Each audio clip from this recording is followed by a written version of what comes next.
राना सनाउल्लाह साहब, फवाद चौधरी साहब फरमा रहे हैं कि शहबाज शरीफ साहब का पार्टी पे कंट्रोल नहीं है, पार्टी के फैसले मरियम नवाज और नवाज शरीफ करते हैं जो कि पार्लियामेंट का हिस्सा नहीं है। इस वजह से नून लीग चाहती है कि इलेक्शन रिफॉर्म्स का मामला जो है वो एपीसी में जाके जेरे बहस आए, वहां पे जाके उस पर बातचीत हो, बजाय इसके कि पार्लियामेंट में हो।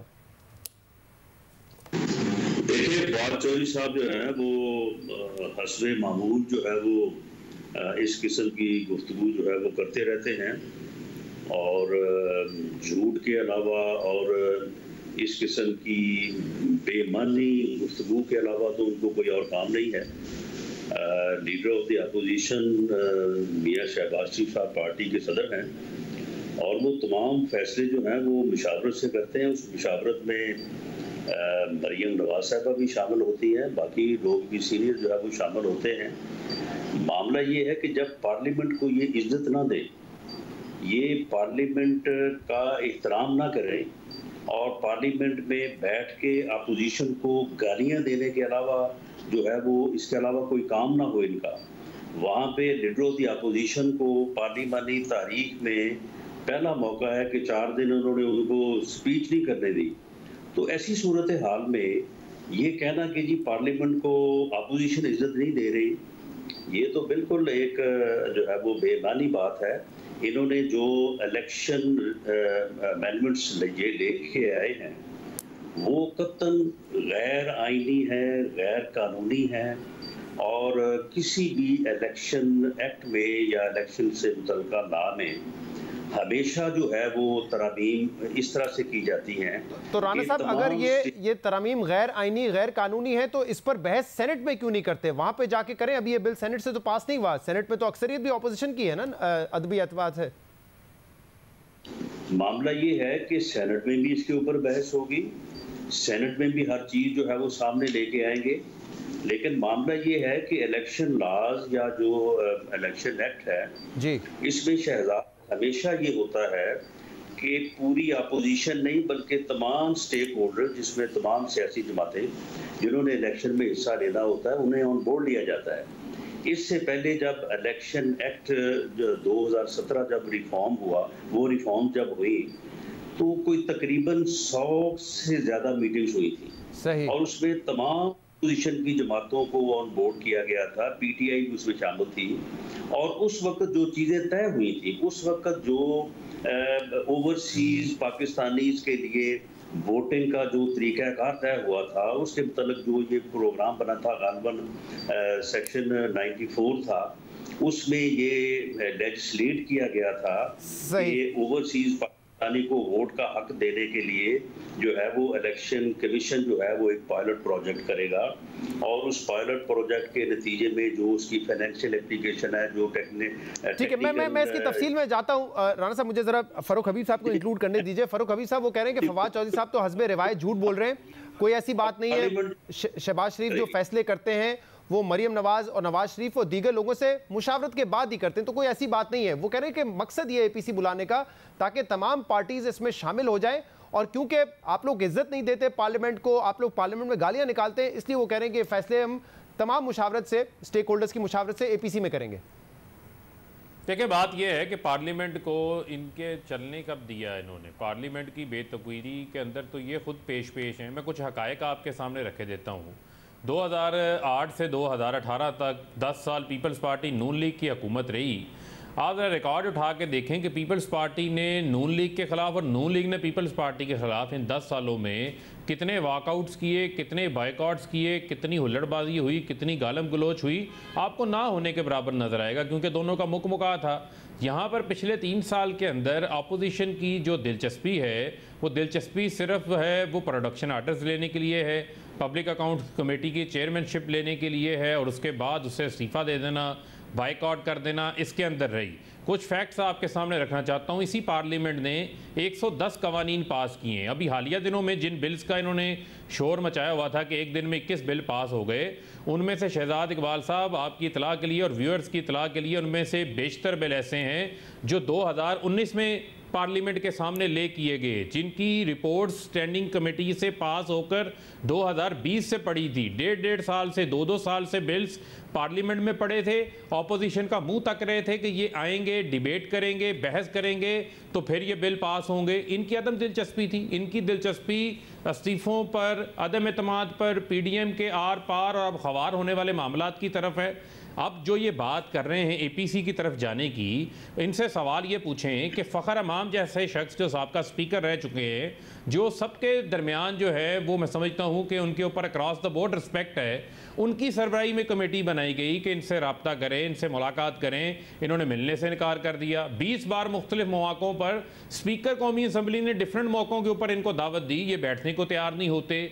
इनके रवैये तो इनके अपने हैं। चलें, हम एहतजाज कर रहे थे कि जी अपोजिशन जो है वो हर बार हमसे जो तय करती है कि हमारी बात सुनेगी, हम इनकी बात सुनेंगे, उससे ये पीछे हट जाते हैं। इनसे पूछने वाला ये सवाल है, शहबाज शरीफ तकरीर कर रहे हैं तो नून लीग के पार्लियामेंटेरियंस क्यों गालिम गलोच कर रहे थे? वो अपनी सीटों पे एहतजाज क्यों कर रहे थे?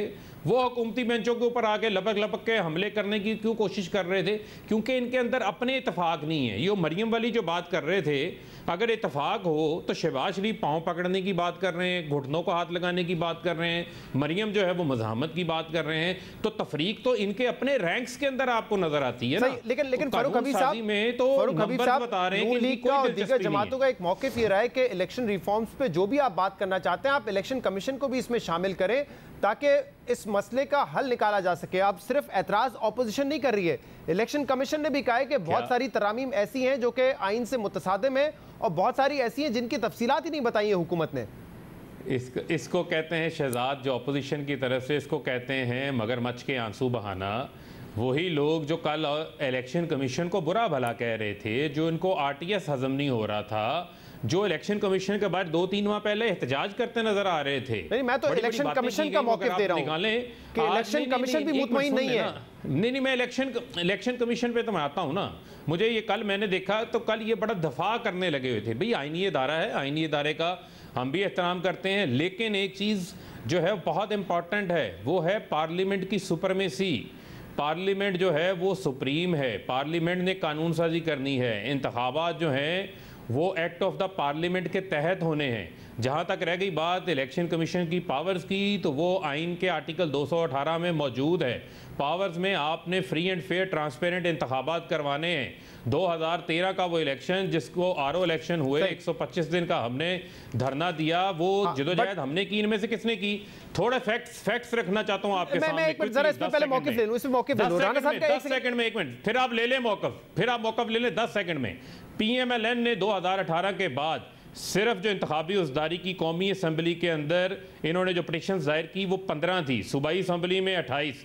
सबसे ज़्यादा 23 पटिशन 2018 में धांधली के खिलाफ इंतखाबी उसदारी पे कौमी असम्बली में PTI ने की। 53 हमने इलेक्शन सूबाई असम्बलियों के ऊपर की है। तो इनमें से कौन लेके गया इंतखाबी उसदारियों के ऊपर? कितनी दिलचस्पी मुझे जरा मौक़िफ़ ले लेने दें। राणा साहब वो कह रहे हैं कि फ़खर इमाम साहब इन्होंने जो कि बड़ी एक न्यूट्रल शख्सियत हैं, उनके अंडर एक कमेटी बनाई गई और वो बार बार कहते रहे कि मुलाकात करें, स्पीकर कहते रहे, लेकिन आपने मुलाकात नहीं की। जब आपने मुलाकात नहीं की, उन मीटिंग्स में शामिल ही नहीं हुए, फिर ये शिकायत क्यों कर रहे हैं कि आपके दौर में 100 मीटिंग्स हुई थी? वो भी कह रहे थे हमसे मुलाकात करें, उस वक्त आप कहते थे हम नहीं बैठेंगे इनके साथ। जी, फ़खर इमाम साहब ने कभी हमारे साथ राब्ता नहीं किया। वो खुद जब भी कभी जो अपना है जो यानी पार्लियामेंट के कॉरिडोर्स हैं में मिलते हैं तो वो अपना रोना रोते हैं। वो खुद ये कहते हैं कि इनका ये हाल है कि ना कोई यहाँ पे किसी को कोई पूछता है, ना किसी के पास कोई इख्तियार है। बनी गाला से जो इशारा आ जाता है उसके मुताबिक जो है ये सारे नाचना शुरू कर देते हैं। स्पीकर असम्बली जो है उसके पास कोई इख्तियार नहीं है उस गरीब आदमी के पास, वो अपनी इज्जत बचा के बैठा है। अब ये फ़खर इमाम साहब से पूछना पड़ेगा जो आप बात कह रहे हैं कि उन्होंने की भी है या नहीं की है। और उसके बाद स्पीकर असम्बली में इतनी जुर्रत नहीं है कि उसके सामने लीडर ऑफ द अपोजिशन की तकरीर को रोकने के लिए मिनिस्टर जो है वो बेंचों पे चढ़ के जो है वो बुक्स फेंक रहे थे अपोजिशन के ऊपर और अपोजिशन लीडर के ऊपर, कि वो किसी जो है वो मिनिस्टर के खिलाफ कोई जो है वो डिसिप्लिनरी एक्शन ले सके। मामला ये है कि ये चीज़ें तो सिर्फ फुरही बातें ये प्रोपेगेंडा करना, इस किस्म की गुफ्तगू करना कि जी ये हो गया वो हो गया, इसके अलावा आप मुझे बताएं कि उन्होंने 3 सालों में किया क्या है। अब आप आए इस बात के ऊपर, ये जो इलेक्शन अमेंडमेंट्स करनी चाहते हैं, वो जिस चीज का इख्तियार ही नहीं है पार्लियामेंट को कोई लेजिस्लेशन जो है वो आइन के बरक्स करने का इख्तियार नहीं है। ये इन्होंने वो अमेंडमेंट्स कर दी हैं जो आइन के जो है वो खिलाफ है। अब आप मुझे ये बताएं कि पिछले 72-73 सालों में या दुनिया में कोई ऐसी मिसाल है कि पर्सन स्पेसिफिक जो है वो लेजिस्लेशन हो। ये फैसल वाडा के लिए जो है इन्होंने आइन भी तरमीम कर दी है और इलेक्शन एक्ट में भी तरमीम कर दी है, जब जिसका इख्तियार ही नहीं है। अब इन्होंने जो किया है वो इसमें अमेंडमेंट में कि जो डिस्क्वालिफिकेशन है वो जिस दिन फाइलिंग ऑफ नॉमिनेशन पेपर होगी, जिस दिन नॉमिनेशन पेपर फाइल होंगे, जिस दिन बयान हल्फी बंदा देगा कि जी मैं डुअल नेशनल हूं या नहीं हूं, उस दिन से उसका इतलाक नहीं होगा। उसका इतलाक उस दिन से होगा जो कि स्क्रूटनी जो कि 10 दिन या 15 दिन बाद होगी, वहां से होगा उसका। यानी जिस दिन फैसल वाडा साहब जो हैं वो सेव होते हैं, वहां से होगा इसका इख्तियार।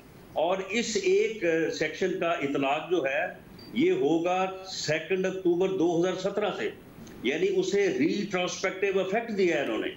यानी ये इस किस्म के तो ये काम कर रहे हैं। ये राणा साहब एक सेकंड, राणा साहब मुझे 1 सेकंड दीजिएगा। राणा साहब क्योंकि राणा साहब मुझे 1 सेकंड दीजिएगा, क्योंकि ये जो आप बात कर रहे हैं राणा साहब, इस पे कल एहसन इकबाल साहब ने भी हमें यही कहा था कि ये फैसल वावडा को एनआरओ देने के लिए किया गया है। तो इस पे स्पेसिफिकली फरूक हबीब साहब मुझे जवाब दे दीजिए। हमने भी इस चीज़ की निशानदेही की थी कि ये एक तरमीम ऐसी है जिसका इतलाक 2017 से होगा, बाकी तमाम तरामीम का इतलाक उस वक्त से होगा जब ये कानून बन जाएगा। तो ये जो बात कर रहे हैं आर्टिकल 62-63 के हवाले से कि जो असेसमेंट होती है नॉमिनेशन पेपर्स की, उसकी जो कट ऑफ डेट है अब वो स्क्रूटनी की डेट कर दी गई है। क्या ये फैसल वावडा को आप एनआरओ देने के लिए ये कर रहे हैं?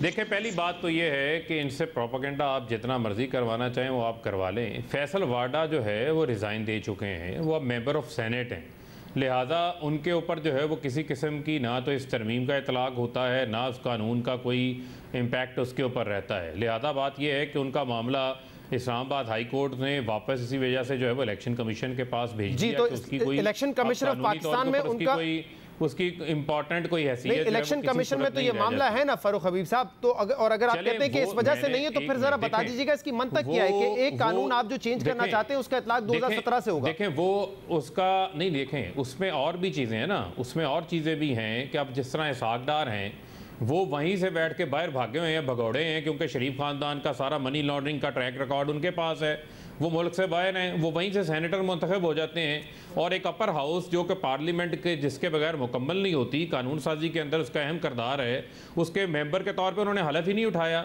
तो क्या जो है इसी तरीके से सारी टर्म ये एक अलग मामला है, लेकिन मुझे ये बताइए जिस आर्टिकल 62-63 नहीं हो सकती, नहीं ठीक है वो एक अलग मामला है, लेकिन जिस हवाले से इमरान खान कहते रहे कि 62-63 पे पूरा कोई शख्स उतरे तभी वो पार्लियामेंट का मेंबर बन सकता है, तो इसमें अब जो आप तरमीम करने जा रहे हैं क्या वो पर्सन स्पेसिफिक है? क्योंकि ये एक वाहिद शिक नजर आती है जो कि आप बैकडेट से करना चाहते हैं। नहीं, देखें किसी सूरत भी जो है वो कोई पर्सन स्पेसिफिक नहीं है। और अभी ये मामला जो है वो सेनेट में है। जिस तरह आपने कहा था, ये जो APCs की बात हो रही है, कोई भी एतराज़ है, कोई भी मामला है, ये ले आए सेनेट की कमेटी के अंदर, सेनेट की स्टैंडिंग कमेटी के अंदर मौजूद है। अगर इन्होंने कौमी असम्बली की स्टैंडिंग कमेटी में कोई अहमियत नहीं दी, कोई दिलचस्पी नहीं ली, वहाँ पर कोई किरदार अदा नहीं किया, तो अभी सेनेट में तो इनके नुमाइंदगी मौजूद है, ये वहाँ सेनेट में ले आए। जो इन्होंने वहाँ पर तीर चलाना है ये वहाँ पर चला लेना, शौक पूरा कर लें। अच्छा, लेकिन फरूक साहब मुझे ये बताइएगा, दो इश्यूज पे बात करते हैं। बुनियादी चीज़ है जी शहजाद, जो EVM है, सुन लेना, EVM जो है वो आप इलेक्शन एक्ट 2017 की भी बात हो रही थी, तो उसका आप उसकी शिक नंबर 103 निकालें जिसने इलेक्ट्रॉनिक वोटिंग और बायोमेट्रिक के हवाले से लिखा हुआ है। क्या कभी ऑपोजिशन को तौफीक हुई है? जो आज बात कह रहे हैं, ये कह रहे हैं हमने ही वो कानून बनाया था। ये इलेक्शन कमीशन से कहें कि भाई आपने कितने जगहों के ऊपर EVM का आपने पायलट प्रोजेक्ट्स करवाए हैं, कितनी जगहों के ऊपर आपने जो है वो ओवरसीज को वोटिंग राइट देने के लिए आपने काम किया है। ये चाहते हैं कि जिस तरह मिसाके जमहूरियत में ओपन एंड ट्रेसेबल बैलेट, मुझे मुख्तसर फरूक साहब एक बात का और जवाब दे दीजिए, मैं ले लेता हूं उसका जवाब। जी मिसाके जमहूरियत में दोनों जमातों ने ओपन एंड ट्रेसेबल बैलेट लिखा, उसके बाद नवाज शरीफ ने 21वीं तरमीम पे बात की, जब असल काम करने का मौका आया तो हाथ खड़े कर गए। मैं इसका जवाब ले लेता हूं, लेकिन फारूक साहब एक जवाब मुझे दे दीजिए कि कुछ तरामीम ऐसी हैं जो कि ईसीपी कहता है कि आइन से मुतसादिम है। आर्टिकल 51(5) ये कहता है कि जो डिलिमिटेशन होगी पॉपुलेशन के तहत होगी, आपने उसको चेंज कर दिया है वोटर्स के तहत। ये आइन में तब्दीली का मामला है, आप कैसे कर सकते हैं?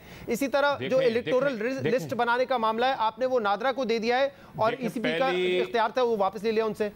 देखें पहली बुनियादी चीज़ तो ये है कि आपके इल्म में होना चाहिए कि जो भी शख्स 18 साल की उम्र का होता है वो ऑटोमेटिकली उसका शनाख्ती कार्ड बनता है, ऑटोमेटिकली वो वोटर ऑफ पाकिस्तान भी बन जाता है, और उसका जो भी इन्होंने एक सेटअप बनाया हुआ है नादरा की जो सिस्टम के तहत ही इलेक्शन कमीशन की जो वोटिंग लिस्ट है वो उसके मुताबिक अपडेट हो जाती है, आप उसे चेक कर सकते हैं। पहले आपको याद होगा कि बहुत बड़ी तादाद के अंदर हमारे फेक वोटर्स दर्ज होते थे। यहाँ पर एक ऐसा सेटअप था कि आप निचली सतह के ऊपर बैठ के इलाकों के अंदर ज़िला तहसील की सतह के ऊपर आप वोट दर्ज करवा लेते थे, उसमें नादरा का कोई अमल दखल नहीं होता था। तो नादरा जो है जो एक ऐसा इदारा है जिसकी क्रेडिबिलिटी है, जिसके पास पूरा डेटाबेस पाकिस्तानियों का मौजूद है, पूरे पाकिस्तान के दीगर इदारे भी उनसे मुख्तलिफ मौक़ों के ऊपर मदद हासिल करते रहते हैं।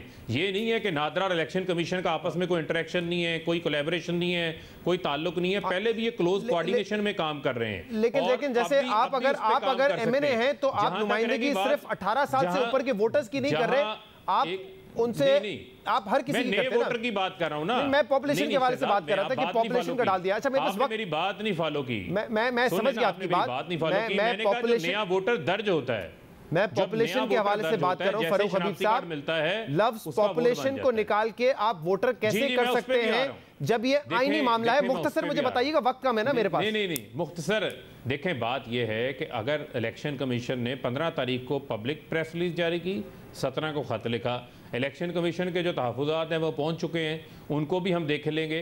लेकिन कोई कानून आइन के मुताबिक बना है या नहीं बना, उसका फैसला सुप्रीम कोर्ट ऑफ पाकिस्तान ने करना है। मेरे पास वक्त बिल्कुल खत्म हो गया। मैं आपसे स्पेसिफिक सवाल पूछ रहा हूं, ये क्यों किया है जब आपको लगता था कि ये आईनी मामला है, ईसीपी अब तहफ़्फ़ुज़ात का इज़हार कर रहा है, अब उसको आप जाके देखेंगे तो ये पहले मामला हल कर लेते ना? यही मेरा सवाल था।